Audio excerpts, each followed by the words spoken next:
Assalamualaikum warahmatullahi wabarakatuh. Perkenalkan, nama saya Farah Salsabila Zulfa Purnomo dari Program Studi Pendidikan Sejarah Fakultas Keguruan dan Ilmu Pendidikan Universitas Jember. Hai anak-anak, bagaimana kabar kalian hari ini? Semoga kalian dalam keadaan sehat terus ya. Dan kalian juga harus tetap jaga imun kalian agar tidak gampang terserang penyakit. Nah, pada kali ini kita akan mempelajari materi Sejarah Indonesia kelas 11. Tepatnya kompetensi dasar 3.2, yakni menganalisis strategi perlawanan bangsa Indonesia terhadap penjajahan bangsa Eropa, Portugis, Spanyol, Belanda, dan Inggris sampai dengan abad ke-20. Nah, jadi indikator pencapaian kompetensi di kompetensi dasar 3.2 ini, kalian dikatakan lulus dalam materi ini jika kalian bisa menganalisis perang melawan penjajahan Portugis dan Kongsi Dagang VOC, dan kalian juga bisa menganalisis perang melawan penjajahan kolonial Belanda. Nah, kali ini kita akan membahas 3 perlawanan, yakni perlawanan Patimura, perlawanan Diponegoro, dan Perang Padri. Nah, pertama-tama kita akan membahas mengenai perlawanan Patimura.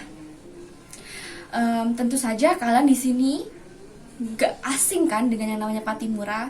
Pasti kalian semua tahu dengan pahlawan Indonesia yang bernama Patimura, atau nama aslinya yakni Thomas Matulesi. Nah, perlawanan Patimura ini terjadi pada tahun 1817 dan terjadi di Maluku. Nah, latar belakang terjadinya perlawanan Patimura ini ada 4. Yang pertama, yakni pemerintahan kolonial memberlakukan kembali penyerahan wajib dan kerja paksa. Di kolonial di sini yakni kolonial Belanda. Nah, jadi sebelumnya itu Maluku itu berada di bawah pemerintahan Inggris, koloni Inggris. Nah, namun pada saat kolonial Inggris ini keadaan Maluku tuh masih tenang-tenang aja, masih aman istilahnya. Karena pemerintahan Inggris ini masih membayar hasil bumi rakyat Maluku. Nah, sedangkan pada pemerintahan kolonial Belanda mulai memberlakukan kembali penyerahan wajib dan adanya kerja wajib. Nah, yang kedua, pemerintahan kolonial Belanda ini juga menurunkan tarif hasil bumi yang wajib diserahkan. Jadi, harga dari hasil rakyat bumi itu yang diturunkan dari standar harga yang berlaku di sana, dan pembayarannya pun tersendat-sendat, tidak lancar. Nah, yang ketiga, pemerintahan kolonial Belanda ini mulai memberlakukan uang kertas, sedangkan rakyat Maluku itu sudah mulai terbiasa dengan adanya uang logam. Hal ini yang akhirnya membuat itu mulai geram dengan pemerintahan kolonial Belanda. Dan yang keempat, pemerintahan kolonial Belanda ini merekrut pemuda-pemuda dari rakyat Maluku untuk menjadi prajurit Belanda. Nah, jadi para pemuda-pemuda yang tidak memiliki pekerjaan itu direkrut oleh Belanda untuk menjadi prajurit Belanda. Nah, bentuk perlawanan Patimura terhadap penjajahan kolonial Belanda akan saya jelaskan secara intinya dan kalian juga bisa dapat mengerti ya. Nah, pertama-tama rakyat Maluku ini yang dipimpin oleh Patimura melakukan suatu pertemuan rahasia yang diadakan pada tanggal 14 Mei tahun 1817. Nah, pertemuan rahasia ini membahas mengenai penyusunan tentang perlawanan-perlawanan yang akan dilakukan atau strategi apa saja yang akan dilakukan untuk melawan penjajahan kolonial Belanda. Nah, jadi yang dilakukan setelah menyusun strategi perlawanan, rakyat Maluku yang dipimpin oleh Patimura mulai menghancurkan kapal-kapal Belanda di pelabuhan.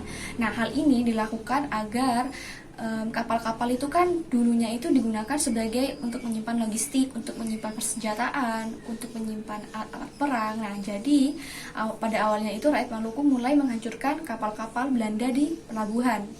Nah, lalu rakyat Maluku mulai bergerak ke benteng Dürstede untuk melakukan penyerangan.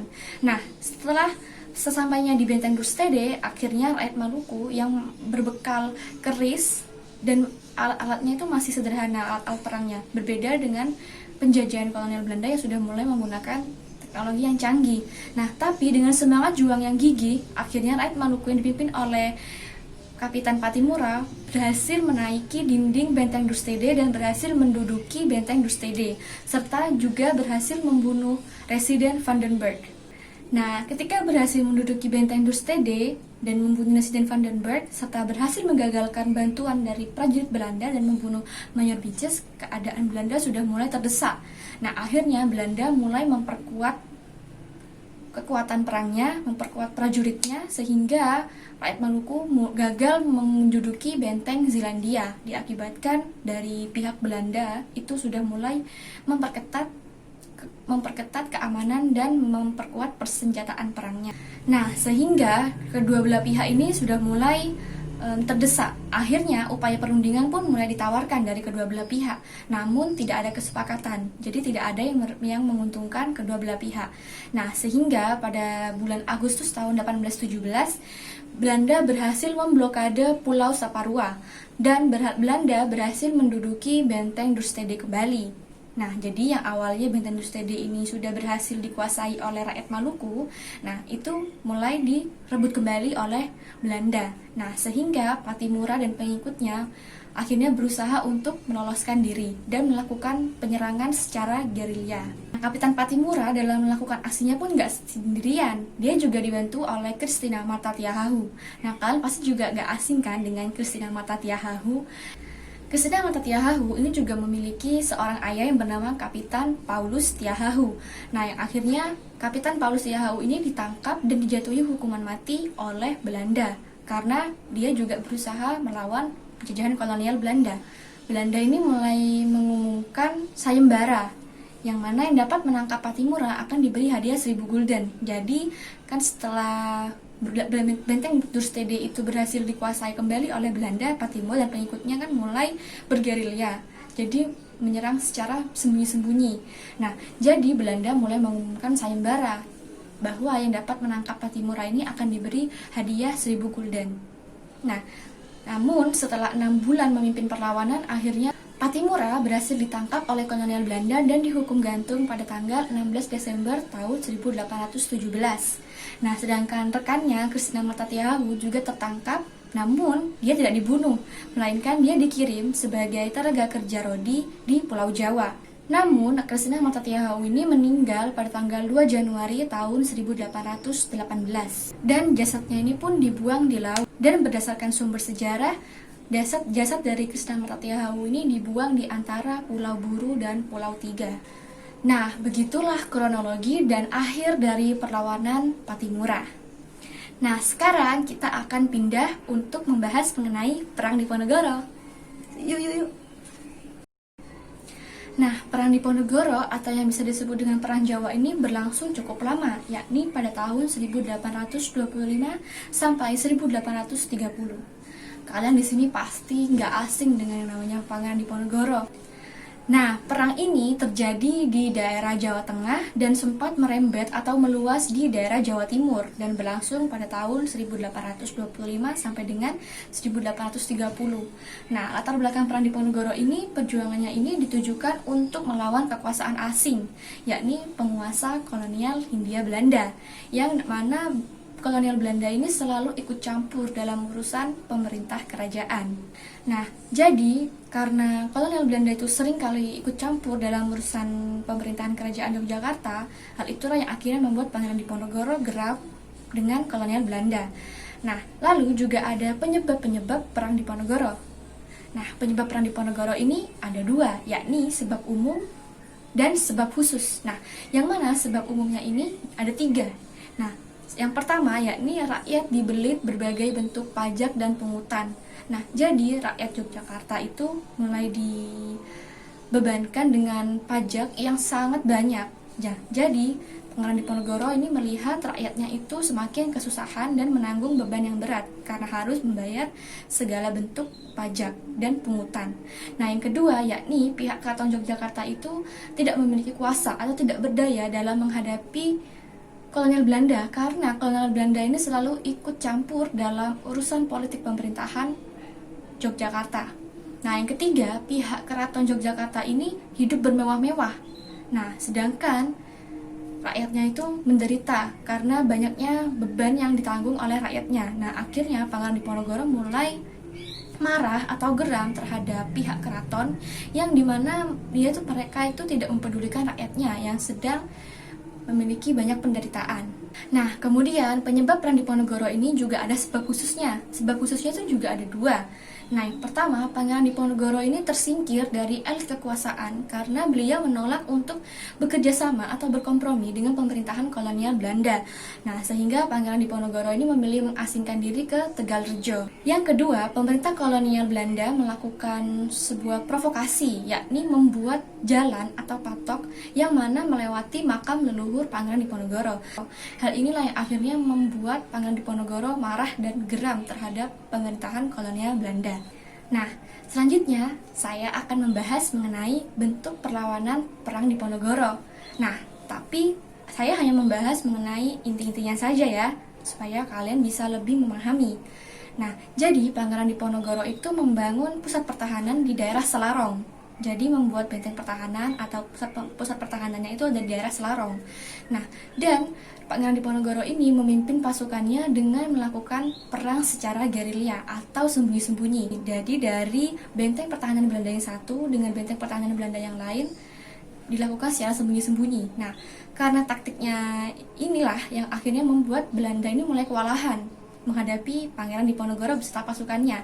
Nah, sehingga pemerintahan Belanda menggunakan strategi benteng Stelsel. Nah, Belanda yang dipimpin oleh Jenderal de Kock mulai menggunakan strategi benteng Stelsel. Apa sih strategi benteng Stelsel? Strategi benteng Stelsel yakni menghubungkan antara benteng yang satu dengan benteng yang lainnya. Nah, dengan menghubungkan antara benteng yang satu dengan benteng yang lainnya ini bertujuan untuk mempermudah komunikasi dan pergerakan dari pemerintahan kolonial Belanda atau prajurit dari kolonial Belanda. Nah, sehingga hal ini yang akhirnya merugikan pihak dari Pangeran Diponegoro beserta pasukannya. Nah, karena memang strategi dari benteng Stelsel ini bertujuan untuk mempersempit ruang gerak dari pasukan Diponegoro. Nah, Pangeran Diponegoro juga mendapatkan berbagai bentuk dukungan atau support dari teman-temannya, yakni dari Kiai Mojo, dari Sentot Alibasya Prawirodirjo. Nah, namun karena Pangeran Diponegoro sudah mulai terdesak dengan strategi benteng Stelsel yang dilakukan oleh Belanda, akhirnya pasukan Diponegoro ini semakin melemah. Nah, jadi pada tahun 1829 Kiai Mojo dan Sentot Alibasya Prawirodirjo ini mulai memisahkan diri karena Sentot Alibasya Prawirodirjo mulai termakan oleh bujuk rayu dari pemerintahan kolonial Belanda untuk melakukan suatu perdamaian. Nah, sehingga kekuatan dari Pangeran Diponegoro ini pun mulai melemah, yang akhirnya menyebabkan Pangeran Diponegoro mulai menerima tawaran berunding dengan pemerintah kolonial Belanda di Magelang. Nah, selanjutnya kita akan membahas mengenai akhir dari Perang Diponegoro. Nah, akhir dari Perang Diponegoro ini dilakukannya suatu perundingan dari pihak Belanda yang diwakili oleh Jenderal de Kock dan dari Pangeran Diponegoro yang mewakili pasukannya. Nah, namun perundingan tersebut gagal mencapai suatu kesepakatan. Nah, sehingga Belanda pun menangkap Pangeran Diponegoro. Nah, setelah Belanda menangkap Pangeran Diponegoro, lalu Pangeran Diponegoro dibawa ke Batavia, yang akhirnya dipindahkan lagi ke Manado dan dipindahkan lagi ke Makassar. Sampai akhirnya Pangeran Diponegoro pun meninggal di Benteng Rotterdam pada tanggal 8 Januari tahun 1855. Untuk menghadapi Perang Diponegoro, Belanda itu juga harus menarik pasukan yang sangat banyak yang dipakai di daerah Sumatera Barat karena barengnya antara perlawanan Diponegoro dengan Perang Padri. Nah, Perang Padri juga ada yang terjadi pada tahun 1825 sampai 1830. Nah, sehingga Belanda pun harus menarik pasukan yang dipakai untuk perang di Sumatera Barat untuk menghadapi perlawanan Diponegoro. Nah, berakhirnya Perang Diponegoro atau Perang Jawa ini pun juga akhirnya membuat jumlah penduduk di daerah Jawa itu menyusut. Karena Perang 5 tahun ini juga melibatkan seluruh penduduk Jawa dan seluruh bangsawan dari Jawa. Nah, Perang Diponegoro pun ini juga membawa dampak loh. Dampaknya itu ada 3. Yang pertama, yakni kekuasaan wilayah Yogyakarta dan Surakarta pun berkurang. Nah, karena Belanda mulai mendapatkan beberapa wilayah dari Yogyakarta. Yang ketiga, yakni Belanda pun akhirnya banyak kehabisan kas negara. Nah, jadi perang yang terjadi selama 5 tahun ini pun menyebabkan Belanda akhirnya kehabisan kas negara. Oke, selanjutnya kita akan beralih ke pembahasan materi ketiga, yakni Perang Padri. Nah, Perang Padri ini terjadi di daerah Minangkabau, Sumatera Barat. Nah, yang hal-hal atau latar belakang yang menyebabkan meletusnya Perang Padri ini yakni ada 3. Yang pertama, adanya pertentangan antara kaum Padri dengan kaum adat. Nah, jadi di daerah Minangkabau sana itu ada yang namanya kaum Padri dan ada yang namanya kaum adat. Nah, yang dimana kaum Padri dan kaum adat ini saling bertentangan. Karena kaum Padri ini sebagian besar itu beragama Muslim. Nah, sedangkan dari kaum adat ini, mereka itu masih sering melakukan hal-hal yang tercela atau yang di dalam agama Islam itu tidak diperbolehkan, seperti minuman keras, sabung ayam, berjudi, seperti itu. Nah, sehingga dengan adanya pertentangan tersebut, Belanda itu pun mulai memanfaatkan hal tersebut. Nah, Belanda memanfaatkan hal tersebut untuk mencampuri urusan di Minangkabau. Nah, sehingga latar belakang yang ketiga, yakni Belanda melakukan perjanjian persahabatan dengan tokoh adat. Nah, jadi di sini dengan adanya pertentangan antara kaum Padri dengan kaum adat, di sini Belanda itu berpihak kepada kaum adat. Nah, pada tanggal 10 Februari tahun 1821, James Dupuy atau residen di daerah Minangkabau sana mengadakan suatu perjanjian persahabatan dengan tokoh adat yang bernama Tuanku Suraso dan 14 penghulu Minangkabau. Nah, perjanjian ini seperti yang saya katakan tadi, yakni perjanjian persahabatan antara pihak Belanda dengan pihak adat. Pada tanggal 18 Februari tahun 1821, Belanda akhirnya berhasil menduduki Simawang dan ditentang oleh kaum Padri. Sehingga pada saat itulah meletuslah Perang Padri pada tahun 1821. Nah, selanjutnya kita akan membahas mengenai bentuk perlawanan dari Perang Padri. Nah, Perang Padri ini dibagi menjadi 3 fase. Yakni yang pertama, fase pertama terjadi pada tahun 1821 sampai 1825. Nah, bentuk perlawanan ini dilakukan dengan cara kaum Padri yang dipimpin oleh Tuanku Imam Bonjol mulai menyerang pos-pos pertahanan Belanda. Nah, lalu pada tahun 1823, kaum Padri pun berhasil mengalahkan Belanda di daerah Kapau. Nah, karena dengan adanya banyak sekali penyerangan-penyerangan yang dilakukan oleh pasukan dari Tuanku Imam Bonjol membuat Belanda kewalahan, sehingga Belanda mulai mengadakan perundingan perdamaian. Perundingan damai pun dilakukan pada tanggal 26 Januari tahun 1825. Belanda pun mulai melakukan perundingan damai pada tanggal 26 Januari tahun 1824 di Alahan Panjang, yang mana perjanjian tersebut dikenal dengan Perjanjian Masang. Nah, namun Belanda ini mulai memanfaatkan hal tersebut dengan menguasai daerah-daerah lain. Nah, sehingga kaum Padri pun melawan dengan cara melanggar atau tidak mematuhi perjanjian dan mulai melawan Belanda. Nah, selanjutnya kita akan bahas mengenai fase kedua dari Perang Padri. Nah, fase kedua dari Perang Padri ini berlangsung pada tahun 1825 sampai 1830. Pasti kalian ingat kan? Tahun 1825 sampai 1830 itu juga ada perang apa di Nusantara? Ya, betul, ada perang Diponegoro. Nah, jadi perang Padri yang fase kedua ini berbarengan dengan perang Diponegoro yang berlangsung di Jawa atau perang Jawa. Nah, sehingga pada fase ini Belanda ini sedikit mengendurkan ofensifnya dalam perang Padri. Jadi Belanda ini lebih sering mengupayakan perdamaian diusahakan dengan cara sekuat tenaga. Nah, sehingga pada tanggal 15 November tahun 1825 mulai ditandatangani Perjanjian Padang. Nah, isi dari Perjanjian Padang ini ada 4. Yang pertama, Belanda mulai mengakui kekuasaan pemimpin Padri di daerah Batu Sangkar, Saruaso, Padang Guguk Sidandan, Agam, Bukit Tinggi, dan Belanda mulai menjamin pelaksanaan sistem agama di setiap daerahnya. Nah, isi Perjanjian Padang yang kedua, yakni kedua belah pihak berjanji untuk tidak saling melakukan penyerangan atau perlawanan. Yang ketiga, kedua pihak akan saling menjaga. Jadi, kedua belah pihak akan melindungi dan tidak menyerang orang-orang yang sedang melakukan perjalanan, utamanya para pedagang. Perjanjian yang keempat, yakni secara bertahap Belanda mulai melakukan pelarangan terhadap adu ayam. Nah, itulah tadi fase kedua dari Perang Padri. Selanjutnya, kita akan beralih ke fase ketiga. Fase ketiga ini dilakukan pada tahun 1830 sampai tahun 1837 atau 1838. Nah, pada fase ini Belanda ini mulai mengeluarkan plakat panjang yang berisi tentang pernyataan atau perjanjian tidak akan adanya lagi peperangan.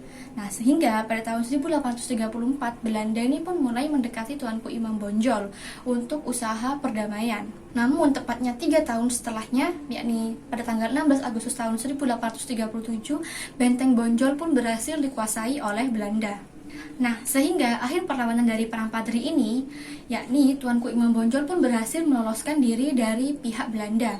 Nah, namun kemudian Belanda ini menyerukan untuk berunding antara pihak Belanda dengan pihak Padri yang dipimpin oleh Tuanku Imam Bonjol.